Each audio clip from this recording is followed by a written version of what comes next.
Article 15 का आपका जो राइट है, फंडामेंटल राइट है, it is right against discrimination. Article 15 का राइट सिर्फ और सिर्फ सिटीजन्स को मिला हुआ है, ठीक है। यहाँ पे पर्सन वर्ड मेंशन नहीं है आर्टिकल में, the word mention is citizen, तो ये नॉन सिटीजन्स को एप्लीकेबल नहीं है राइट, ठीक है। ये सिर्फ हमारे नागरिकों के लिए, सिटीजन्स के लिए। आर्टिकल 15 कह रहा है कि इन 5 ग्राउंड पर, कौन कौन से ग्राउंड है, religion, race, sex, caste and place of birth, इन 5 ग्राउंड पर आपके साथ डिस्क्रिमिनेशन नहीं हो सकता। Then the word mention is only, only in 5 grounds पर नहीं हो सकता, इसके अलावा हो सकता है डिस्क्रिमिनेशन, बट इन 5 ग्राउंड्स पर आपके साथ कोई डिस्क्रिमिनेशन नहीं हो सकता। अगर मैं कल को कहूं कि हम लोग सब्सिडी दे रहे हैं आपको, बट सब्सिडी दे रहे हैं हम सिर्फ और सिर्फ लड़कों को, लड़कियों को नहीं, तो this is the discrimination on the basis of sex. ऐसे ही मैंने कहा कि मैं आपको एक जॉब अपॉर्चुनिटी है, लेट्स से दिल्ली जुडिशरी के अंदर सम पोस्ट आर देयर जो खाली हैं, आप अप्लाई कर सकते हो, एग्जाम देके जज बन सकते हो दिल्ली जुडिशरी के अंदर, but this is only open for students who belong to Delhi, Haryana, UP, Bihar and West Bengal.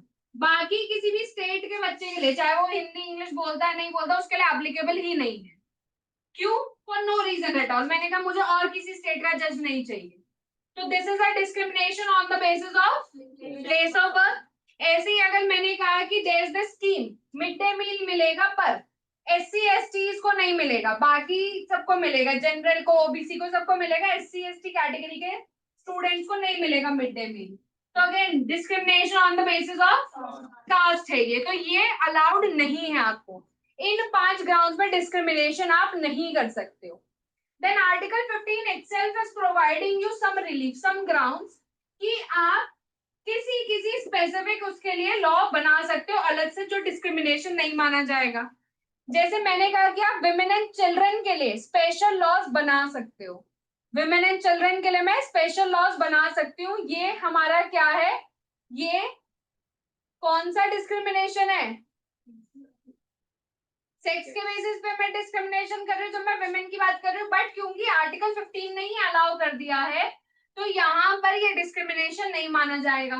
ऐसे ही मैंने कहा कि जो हमारे एससी एसटीज हैं इनके लिए भी आप स्पेशल लॉज बना सकते हो, एजुकेशन के इनके रिलेटेड आप स्पेशल लॉ इनके लिए बना सकते हो, इनको अपलिफ्ट करने के लिए स्पेशल लॉज बना सकते हो। This is not a discrimination on the basis of caste, क्योंकि आर्टिकल 15 ने अलाउ कर दिया है। ईडब्ल्यूएस के लिए स्पेशल रिजर्वेशन के लिए या ईडब्ल्यूएस के लिए बेसिकली स्पेशल लॉज बनाने के लिए भी आर्टिकल 15 मुझे अलाउ कर रहा है, तो this is not a violation of article 15 क्योंकि article 15 itself is allowing me this leeway, ठीक है।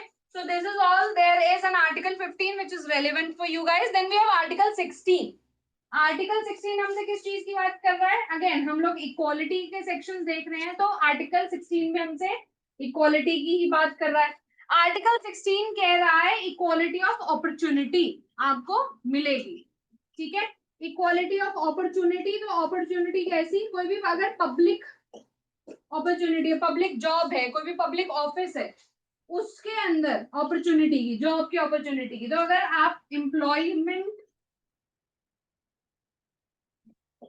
या अपॉइंटमेंट लेते हो किसी भी पब्लिक ऑफिस के अंदर,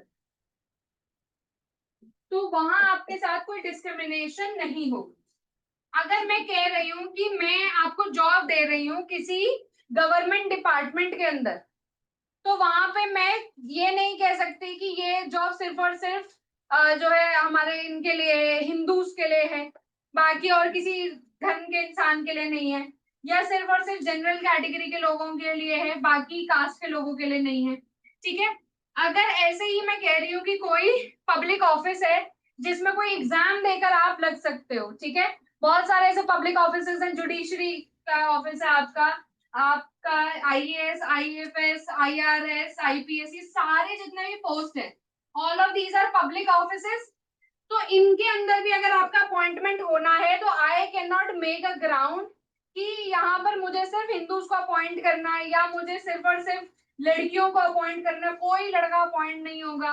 या मुझे सिर्फ और सिर्फ जो है एसटी कैटेगरी के ही लोगों को मैं अपॉइंट करूंगी 100%, और किसी कैटेगरी के किसी बंदे को अपॉइंट नहीं करूंगी, या मैं हर जगह के बंदे को अपॉइंट करूंगी, बस मैं लेट्स से मध्य प्रदेश के बंदे को अपॉइंट नहीं करूंगी। तो ये सारी चीजें मैं नहीं कह सकती। There can not be no equality, there can not be no discrimination in the matter of employment और appointment in a public opportunity. ठीक है, इसमें भी आर्टिकल 16 मुझे कुछ कुछ ग्राउंड्स प्रोवाइड कर रहा है कि जहां पे मैं स्पेशल लॉज बना सकती हूँ। अगर कोई ऐसा पब्लिक ऑफिस है जिसमें इट मेक सेंस या जरूरी है कि जो कैंडिडेट है वो कैंडिडेट उस पर्टिकुलर प्लेस को बिलोंग करता हो, ठीक है, किसी पर्टिकुलर प्लेस को बिलोंग करता हो, तो ये कंडीशन में रख सकती हूँ। That is not a discrimination on the basis of place of birth. अगर मुझे पता है कि इस एक ऑफिस के लिए जरूरी है कि वो बंदा इस जगह को बिलोंग करता हो, तो ये क्वालिफिकेशन में रख सकती हूँ। ठीक है, ऐसे ही अगर मैं कह रही हूँ कि कोई लेट्स से रिलीजियस स्ट्रक्चर है, कोई मंदिर है, उसके अंदर मुझे किसी प्रीस्ट को हायर करना है, किसी पंडित को मुझे वहां पे हायर करना है, हेड प्रीस्ट बनाना है, तो मैं ये कंडीशन रख सकती हूँ कि वो बंदा इसी पर्टिकुलर रिलीजन या इस पर्टिकुलर रिलीजियस डिनोमिनेशन को बिलोंग करता हो। ठीक है, I give example, let's say I need somebody जो कि वेस्ट बंगाल में जज बने, डिस्ट्रिक्ट कोर्ट में, वेस्ट बंगाल डिस्ट्रिक्ट कोर्ट में वैकेंसी है। अब उसके लिए मैं अप्लाई कर देती हूँ, मैं जज बन भी गई, मैं वहां जज लग भी गई।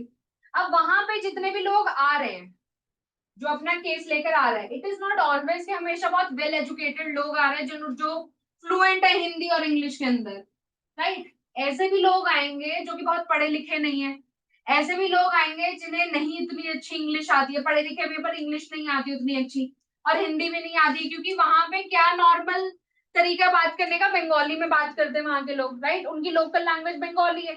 अब वो बंगाली में कुछ बोल रहे हैं, मुझे नहीं समझ आ रहा, मैं हिंदी में या इंग्लिश में कुछ बोल रही हूँ, उन्हें नहीं समझ आ रहा। डिस्ट्रिक्ट जज के स्पेशली जो पोस्ट है इन ऑल ऑफ द जजेस, supreme court, high court, district courts में, डिस्ट्रिक्ट कोर्ट ऐसा है एक जिसके पास हर तरह का बंदा जाएगा, जहां पे सबसे ज्यादा ऐसे लोग होंगे जो कि बहुत ज्यादा फ्लुएंट नहीं होंगे इन इंग्लिश, राइट। तो ऐसे कोर्ट में ऐसे जज को बैठाना जो उस जगह की लोकल लैंग्वेज ही ना समझ पाता हो, जो वो लोकल लैंग्वेज बोल ना पाता हो, डज इट मेक सेंस ऐसे बंदे को वहां जज बनाना? नहीं। तो मैं ये क्वालिफिकेशन का क्राइटेरिया रख सकती हूँ कि उस बंदे को बंगाली आती हो। तो उसके लिए हम यूजुअली क्या करते हैं, हमारे लिए जुडिशरी के एग्जाम्स में एक प्री का एग्जाम होता है जिसमें एमसीक्यू बेस्ड क्वेश्चन होते हैं, then we have a mains examination जिसमें रिटन क्वेश्चन आंसर टाइप के क्वेश्चंस होते हैं, देन वी हैव इंटरव्यू। तो मेंस के अंदर हम बोल देते हैं कि भाई लैंग्वेज का पेपर भी होगा, तो उसके अंदर हम ये लैंग्वेज डाल देते हैं। जैसे नॉर्मली नॉर्दर्न इंडियन स्टेट्स में दिल्ली के अंदर हिंदी और इंग्लिश लैंग्वेज पूछते हैं, तो वेस्ट बंगाल में बंगाली पूछ लेगा वो, और में भी इंग्लिश पूछ लेगा, राइट। तो इससे मैं इंश्योर कर रही हूँ कि भाई यहाँ पर जो भी बंदा डिस्ट्रिक्ट जज बनेगा उस बंदे को लोकल लैंग्वेज आती होगी, ठीक है, ताकि वो लोगों की दुख दर्द सुन सके, समझ सके, लोगों का इशू समझ सके और उन्हें जस्टिस प्रोवाइड कर सके, राइट। जज का काम ऑलमोस्ट एक भगवान की तरह है। हम लोग जो हमारे कोर्ट्स होते हैं, न्यायालय, उसको एक मंदिर की तरह देखते हैं जिसका भगवान है जज, ठीक है, और हर एक बंदा जस्टिस के लिए, जैसे हम मंदिर में जाते हैं ना, लोग जब दुखी होते हैं मंदिर में जाते हैं भगवान से प्रे करने के लिए कि हमें कुछ हेल्प करो आप, वैसे ही लोग कोर्ट में जाते हैं जज के आगे प्रे करने के लिए कि वी नीड सम हेल्प, आप हमारी हेल्प करो, गेट अस जस्टिस। तो अगर आप ये बेसिक ही जस्टिस नहीं प्रोवाइड करवा पा रहे हो लोगों को, सिंपली बिकॉज आप समझ नहीं पा रहे हो उनके इशू को, प्रॉब्लम आपको समझ ही नहीं आ रही है, लैंग्वेज इशू आ रहा है, लैंग्वेज बैरियर है, तो वो चीज एक्सेस टू जस्टिस को नहीं रोकनी चाहिए। That's why I can make this condition. ऐसे ही अगर कोई मंदिर है, जैसे राम मंदिर के लिए कल को मुझे प्रीस्ट हायर करना है, now there could be a person जो कि आपका कोई लेट्स से मुस्लिम बैकग्राउंड से, उसकी फैमिली मेंबर्स जो है they were Muslims, but he converted to Hindu religion, और वो पूरा जितने भी हमारे वेद पुराण है सब पढ़ चुका है, but given the history of Ram Mandir, political tensions aside, there is a very good chance कि लोगों में अनरेस्ट आए, पब्लिक पीस डिस्टर्ब हो, लोग दंगा कर दें, अगर यहाँ पर ऐसे एक बंदे को हमने प्रीस्ट बनाया तो इट इज पॉसिबल कि मैं ऐसी क्वालिफिकेशन रखूं कि देखो राम मंदिर में जो भी हेड प्रीस्ट बनेगा ना वो हिंदू धर्म का होना चाहिए, this is not discrimination on the basis of religion. It make sense कि मैं ये क्वालिफिकेशन का ग्राउंड रख रही हूँ. Got it? Okay. Then we have article 17. Article 17 जो कि अबॉलिश कर रहा है अनटचेबिलिटी को. अनटचेबिलिटी को मैंने कंप्लीटली अबॉलिश कर दिया कि आप किसी के साथ अछूतों की तरह व्यवहार नहीं कर सकते, जो कि पहले के टाइम में काफी प्रेवलेंट था. ठीक है, कि ये इस जाति को बिलोंग करता है तो मैं इसके हाथ का पानी नहीं पीऊंगा, इसका टच कर खाना नहीं हम खाएंगे. ये जहां पर भी जा रहा है, किसी भी अगर वेल को यूज करे, वी वोंट यूज दैट. तो अनटचेबिलिटी की जो प्रथा है उसको मुझे खत्म करना है. ठीक है, तो हमने कंप्लीटली अबॉलिश करा है अनटचेबिलिटी को under article 17 and we have said कि कोई भी अगर ऐसी प्रैक्टिस कर रहा है तो वो एक ऑफेंस भी है. ठीक है, आपको जेल भी हो सकती है, नॉन बेलेबल ऑफेंस है अगर आप किसी भी ऐसे सर्टेन कास्ट के लोगों को अब्यूज कर रहे हो या उनके साथ अनटचेबल जैसा बिहेव कर रहे हो तो. ठीक है ना. अनटचेबिलिटी की जो प्रथा वो सब इतनी नहीं है कि तुम्हारा छुआ मैं पीऊंगा नहीं या खाऊंगा नहीं.